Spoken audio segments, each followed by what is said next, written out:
Мне постоянно задают вопросы наши студенты, которые начинают учиться на факультете.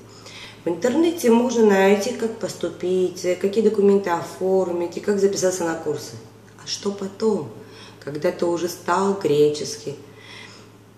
Да и руководство к самостоятельному действию я пишу как бы свой опыт.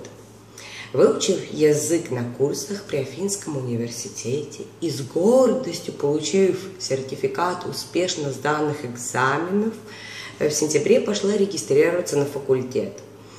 Тут ничего странного и трудного не было для меня. Видимо, повезло с секретаршей, так как не в каждом секретариате есть компетентные люди, работники и спокойные. Но что же делать, когда вы приходите в секретариат, а какая-то дама не просто не понимает, что вы хотите сказать, но кричит на вас и посылает куда-то делать что-то, что вы тоже не понимаете?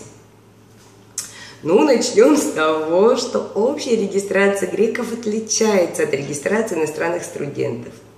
Греки изначально регистрируются на сайте факультета, потом переходят с распечаткой регистрации и дополнительно заполняют анкету данных. Вы иностранный студент.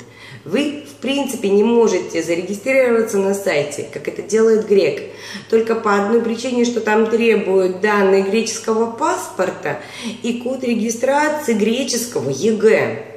А на вас кричат, отсылают регистрироваться на сайте.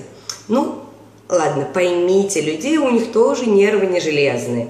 Наплыв студентов чрезвычайно высок, и не у всех есть желание выслушать ваш корявый греческий язык и попытаться понять, что вы хотите им донести.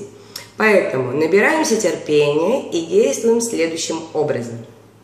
Первое. Внимательно следим за сроками записи. Обычно запись проходит с 12 по 30 сентября, плюс-минус несколько дней в зависимости от выходных. Но в каждом вузе свои правила. И обязательно на этот момент вы должны быть в стране как штык. Если вы уехали на каникулы летние домой, вы все равно должны быть на это время здесь. Были случаи, когда запись проходила согласно алфавиту.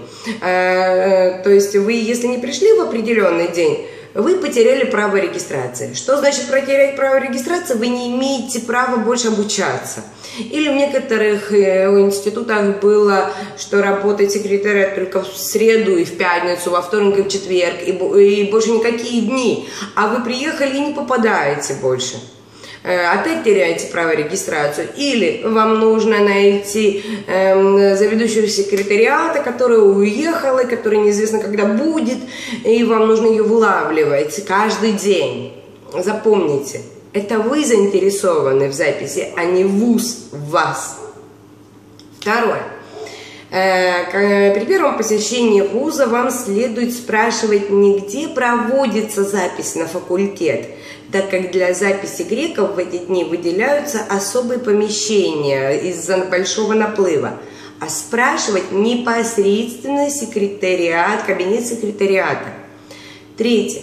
Когда вы нашли ваш секретариат, вам необходимо попросить заведующего. Это единственный, поверьте, адекватный человек в этой суматохе.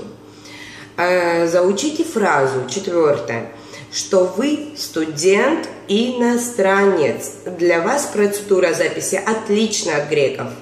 Каждому нашему студенту я выдаю весь пакет документов в порядке очереди предоставления документа. То есть вы просто приходите, и они у вас запрашивают, и вы даете.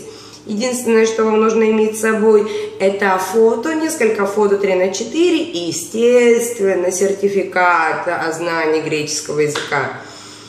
Также я выдаю распечатку инструкции от Минобразования, предназначенную для их внутреннего пользования, как вас регистрировать.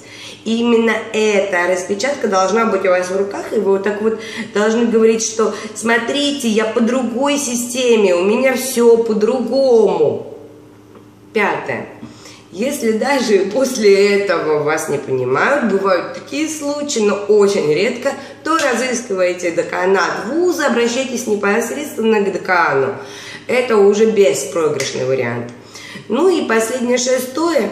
при регистрации будьте внимательны. У вас обязаны взять все оригиналы документов. У вас обязаны взять все то, что я вложила вам в папочку. Если с вашего аттестата сняли копию, вернули вам оригинал, это уже нарушение регистрации. Они тоже об этом могут не знать. Но в дальнейшем это может повлиять, и что вас не засчитают действительно регистрации. Так, дальше. Не думайте, что процедура вашего зачисления на этом заканчивается. Ваши документы должны пройти подтверждение на общем собрании вуза во главе декана и комиссии. Это, в принципе, для нас формальная процедура, так как мы идеально вам подготовили документы, но, к сожалению, это собрание не проходит моментально. Нужно ждать. Сколько? Не знаю. В каждом вузе свой график. Только после подтверждения вашей кандидатуры вы имеете право получить студенческий билет, билет на бесплатное питание в столовую, медстраховку бесплатно, учебники бесплатные, там даже вплоть до льготного проезда студентов. Все это после регистрации. Но если занятия уже начались, а вам еще так и не ответили, не паникуйте. Идите на занятия, учитесь и ждите своей регистрации. Никто вас не выгонит из аудитории, никто не начнет сверять списки студентов, имеете ли вы право посещать эту аудиторию или нет. А вот за пропуски, если вы не пошли, спросят с вас. Так что регистрируйтесь правильно. И в следующем видео мы, наверное, поговорим непосредственно уже о системе обучения, о лекциях.